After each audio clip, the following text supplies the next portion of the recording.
Hey, good morning, everybody, and welcome to the morning briefing. Man, it is so great to be back with you all again. It's a gorgeous Sunday morning. I know, yeah, it's foggy, but it's still nice to be here. Blessed to be here. Not much wind. And once again, when I talk about weather here, I'm always talking about seas and wind. It could be a little drizzly, it can be foggy like this, but when we talk about weather here, we're talking about seas and wind because that's what's going to affect your fishing experience. Kind of foggy down here, as I said, and we're going to get a little breeze this afternoon, especially in the Channel Islands, but after that, and up there in the Channel Islands, they are conking some sea bass, still doing their thing up there. They're going to have some of the best weather imaginable, so that is looking really, really good. So much to cover with you all, including we'll be at Scholb's in Long Beach today on 4th Street from 1 to 3 p.m. for a meet and greet. Sam De La Torre from Island Fishing Tackle will be there. You'll get to meet Chef Jason. You can ask him some culinary tips, and Eddie Leland, Captain Eddie Leland, back at it again. I want to thank everybody who came out to Bass Pro Shops yesterday. I'll have more on that later in the show, but man, was it great to meet you and talk to you, and thank you more than anything for being such a great fan of Friedman Adventures. I can't thank you enough. It was great to meet you all, and it was good to see my old friend Bob Miner, the general manager of Bass Pro Shops. He was afraid that I got lost in China, was never coming back, but a nightmare for Bob. I'm back and ready to rock and roll. Really, really good stuff. All right. First of all, I want to take you way down south of the border because I talked to my good friend Sean Morgan. He's down there in Cabo San Lucas, where a big swell is rolling through Cabo right now.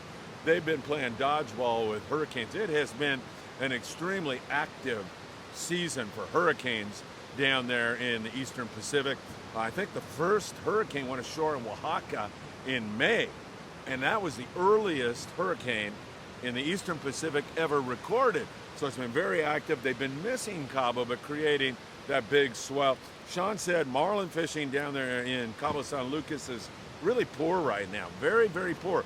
So this inconsistent, poor fishing, we're seeing it everywhere this year, including Cabo San Lucas. One guy did get out here yesterday and caught 31 yellowfin tuna, school-sized fish, 15, 20 pounders, a little bit bigger than that. Sean said that was the first evidence of a good bite that they have seen, but overall, he said it's been slow with that big swell rolling through Cabo. All right, let's bounce up a little bit further and get you into the zone where the San Diego and Ensenada boys are fishing for bluefin tuna. Out of Ensenada, the Pongueros trolling those Mad Max around, still catching a few bluefin tuna. Some days are really excellent, others are not that good. And as we look at the San Diego fleet, that very inconsistent, tough fishing continues down there, and you just got to think it's going to pop one of these days. I was talking to my son Philip, who gave a beautiful seminar, better than I've ever given at Bass Pro Shops yesterday. I was talking to him, and he goes, there's got to be a scientific explanation here, whether it is, barometer or it's water temperature, La Nina, who knows what it is. But there's some explanation because we're seeing this kind of fishing. And Eddie Leland said, I think it's just too early. It's just early right now. And Eddie might have made a point because we're into a different kind of oceanography this year with the La Nina, cooler water temps. In past years, the water's been warm and early in the season and it never cools down. And you have these wintertime rippers on bluefin.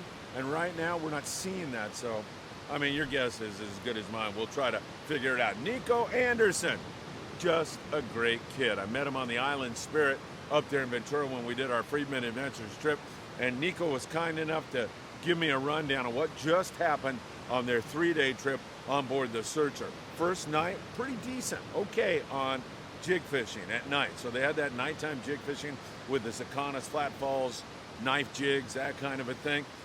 Gave him some sign of life there, thought maybe it was going to start to bite.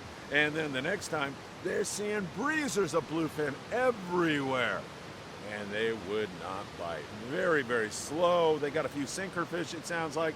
Fly line wasn't working that well, but other times it does work well. I'll get into that in a moment. And then day 3, no fish at all. And so it has been that kind of a bite. Now, a 6-pack out of H&M, the little G yesterday, got back from a 3-day trip, 5 guys, 27 bluefin tuna, nice hit for them. 1 yellowfin tuna, evidence of that warm water being pushed up the Baja coast, and fingers crossed that more YFT and flatheads, Dorado, are going to move up with that, and some yellows on the kelps. Hopefully that's going to happen. That was a decent score, but several other scores just missing on the bluefin tuna here recently, and it looked like that we were going to pick up and start to bite again. In fact, that first day of Nico's trip, things were on the upswing, and now it's down again. Fish with their nose in the mud, a term we use when bluefin, albacore, offshore pelagic species are not biting that well. And unfortunately, that is the case. So, you know, the Grande and the San Diego, they did what you should be doing right now, prospecting, going to new areas. Found straight bonita for the most part, big bonita, offshore. So once again, it's just a tough time. Once we come out of this, however, it's really gonna rip. How do I know that? Well, I'm just trying to put 2 and 2 together here. Seen so much fish. I know it sounds like a broken record, but there's a lot of fish. We just need the light switch. Whatever it is that is keeping this bite down, we need that light switch to go on, and hopefully it's gonna happen. So you still need to bring your 2-speed reels with 80 to 100 pound. You need that 30 to 40 pound fluorocarbon. There was more yellowtail on kelps yesterday, so that influence from south is coming up this way, and hopefully that's going to continue to head in the right direction. We see good signal everywhere. It just is so frustrating because it doesn't want to bite. We'll keep our eyes on it. Hopefully today's the day. Hopefully last night or right now, the boys are getting with it and cranking on them, because those San Diego crews, those boys down in Ensenada, never work harder than they are working right now to find you fish. Remember, you know, keep this in mind. Nobody wants to catch fish more than the guy running the boat and the guys on deck. They really are working their tails off for you. Tails, blacktail hooks. Keep that in mind. They're working hard. So hopefully that's going to happen here very, very soon. All right, let me take you through the islands and tell you that Todos Santos there off Ensenada, we are seeing some signals and signs of life on yellowtail. Once again, we continue to see more and more barracuda down that way. Many boats have been driving by it, but now some guys are starting to fish it. Some lings, some rockfish, that kind of thing going on. Coronado Islands, more yellows, a little bit more sign of life there right now. So no huge scores, but anywhere from 5 to 15 yellowtail, some misses also. But Coronado Islands showing some signs of life, and of course you got some calico bass and other species wandering around there. San Clemente Island, boy, it's hit and miss at SCI right now. Thunderbird on day 2, they had 7 gorgeous big fat yellowtail. Nice hit there on those yellows, but overall it's tough fishing. There's no question about it. The El Dorado had 3 exotics yesterday. Had a white sea bass, a yellowtail, and a halibut.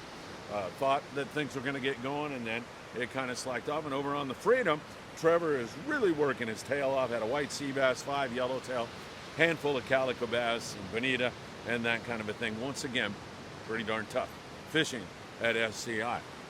Some of the other islands that might come into play now with this nice weather. Remember, a blip this afternoon, and then it's going to go until Thursday afternoon. At least that's the forecast.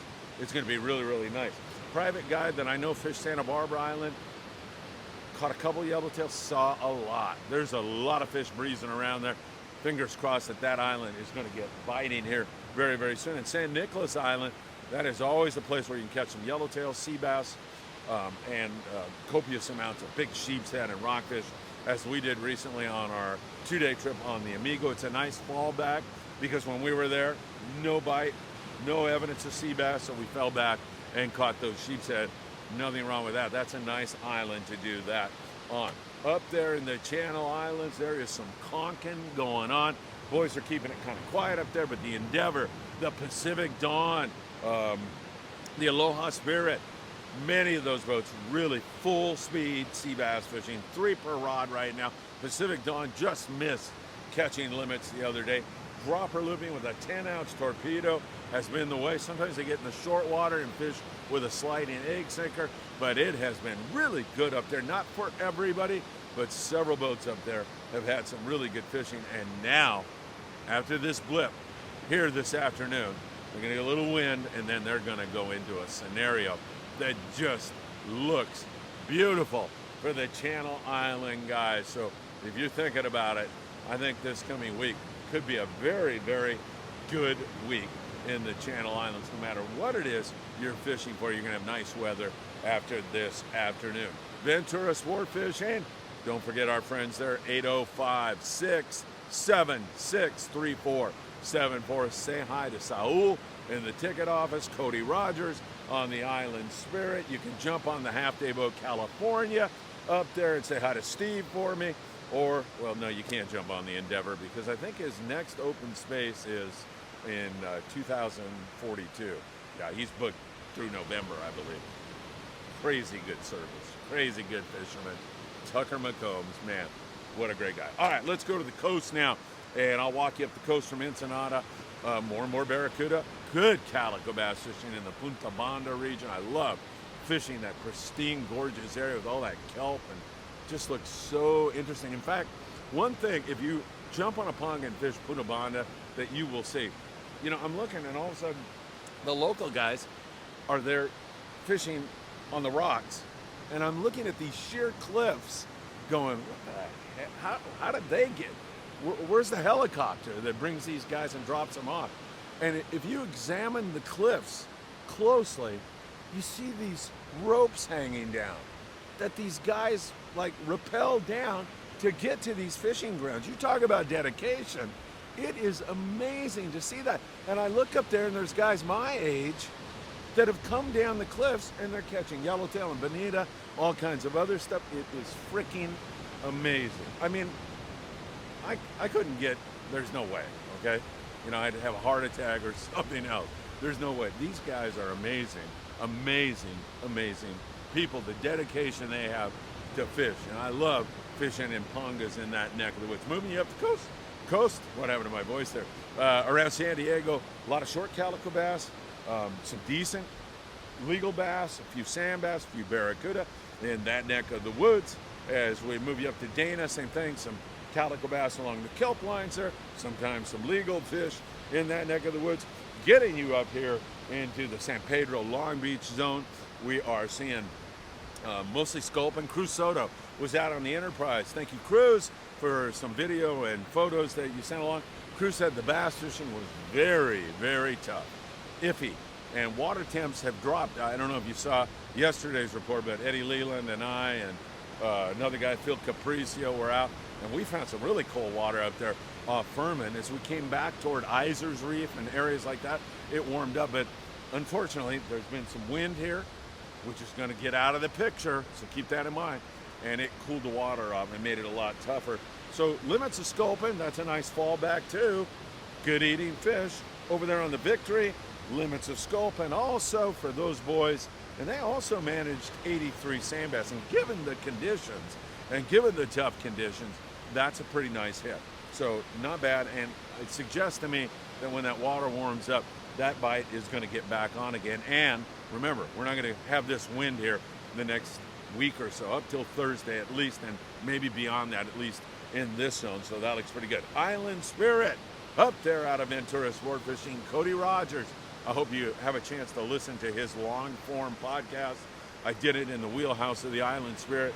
Great guy. I love fishing with Cody, and he had some decent surface fishing yesterday. Only 14 anglers on a private charter. In the morning, they fished the beach. In the afternoon, they fished the islands. 38 sand bass, 2 calico bass, 69 on the slime sticks, 69 barracuda, and 3 halibut. And I ask you, what is wrong with that? That is pretty darn good. All right, surf fishing down there in Ensenada, and above there's a little beach called Playa Saldamando, where there's been some big barred perch taken recently. Martin Padilla, you listening? Eddie Leland, you listening? Let's get down there and catch these things. Philip, my son, yesterday on the way back from Bass Pro, Dad, we need to go to San Quintin. We need to get down there. We do. I'm all about it. We've got to go down and shoot a video for all of you and show you some of the best bar perch fishing you can ever imagine. So that's biting pretty well. Moving you up the coast San Diego area, a few halibut on the beach. Up here in Bolsa Chica, wow, my buddy Fish. Take a look at the size of that spot fin croaker. Beautiful being taken on bait. Fish is a guy who puts the hard work in, gets sand crabs, sandworms, whatever it is. You want natural baits for these big spot fin croaker, for any spot fin croaker. That's what they like to bite on. So really, really good. Gabriel de la Trinidad. Gabriel, thanks for the info. I'm so happy to see you here this morning, and I send my best to you and your whole family. He said he fished 72nd Street in Long Beach yesterday. Good calico bass bite. A lot of shorts, but one guy there had a 5-pound fish, Gabriel said. So nice going, and thank you so much for sharing that with the Friedman Adventures family. Really, really appreciate that. El Segundo area, you know, every once in a while you'll catch some yellowfin croaker up there. There's been a few nice corvina up in that neck of the woods. Around the Topaz Rock Jetty, some nice big corvina. Also, corvina. Somebody said I say corvina all the time, and it's Bay de Burro. So it's with a B, in case I'm screwing that up. And a fly line ghost shrimp or a small little Carolina rig. A sand crab works really good. Light line is the best way to make that all happen. All right, everybody. We've got some challenging fishing going on right now, but we've seen so much fish, so you've got to think that that is going to turn on. All right, let me say that yesterday at Bass Pro Shops was just a wonderful day for me because I got to meet so many of you. It was really a beautiful time. In fact, as we were leaving, there was a woman who came up to me, and Philip and Eddie Leland, and she was speaking Spanish. So I speak Spanish, and I said, oh, well, how can I help you? And she goes, can you help us with a photo? And I said, yeah, sure, no problem. You know, you want a photo of you and your daughter? And she said, no, I want a photo with you. And I'm like, well, how come? She goes, I see you on TV all the time. And man, I tell you, nothing can make you feel better than that. So we shot a lovely photo with her, and I presume it was her daughter. And it was just a really special moment. Eddie, myself, Philip, that was beautiful. And so many of you came out, all of you. I want to thank you so very much for dropping by, and your kind words and your encouragement and your support means so much. I got to hang out with my good friend Bob Miner, the general manager of Bass Pro Shops, and it was good to talk to him. He's a super good guy. Kathy, who does a lot with the promotions there, she's a wonderful person. Printed up all this great stuff, made me look way more important than I am. And Kathy, thank you so very much also. And my son Philip gave as good a seminar. I don't think I've ever given a seminar that good before. Really great job, son. Really proud of you. Don't forget Bass Bros, B-R-O-S, on YouTube. You can follow the exploits of Philip and Patrick over there. But that was a really, really special time. All right, looking for some special times this afternoon. From 1 to 3, we'll be at Schulb's in Long Beach, California. You'll get to meet Chef Jason, hang out with Sam De La Torre. I'll be there. Eddie Leland, the captain who shared all those barge memories, will be there. It should be a really special time. That's today from 1 to 3 in the afternoon. I hope to see you there. Hold on, let me see. Did I forget anything here? That's about, our Pride trip going on July the 5th. We leave from 22nd Street Landing, 2-day trip. Still have 2 openings on that one. Send me a text if you would like to be one of those lucky 2 anglers. All right, thanks again, everybody. Really appreciate all the folks that came out to Bass Pro. Couldn't have had a more fun time, and I owe that all to you. Thanks for your great support, and we'll see you this afternoon at Schulb's and keep you updated right here on Friedman Adventures.